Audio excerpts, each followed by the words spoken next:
In today's video, I want to show you how you can share your Google Docs link. Sharing by link is the fastest way to let someone see or edit your document. This is useful for group projects, client work, or sending a file to your team.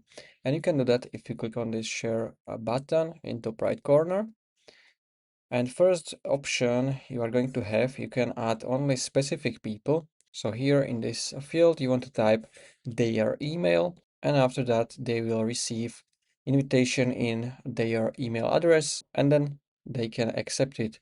So this is the first way. Or if you want to allow access everyone with the link, you can choose anyone with the link here under general access. Now next to it, you want to set the permission or a role. So anyone is going to be a viewer, commenter, or editor. So viewer can only view document, he can't edit it or something else. So I'm gonna do viewer, then click on copy link, and now you can send this to whoever you want. And if you want to stop sharing your document, you can go again to share. You can again go to share button, and you want to switch access to restricted again. Okay, so this is going to stop sharing your document and the old link is not going to work.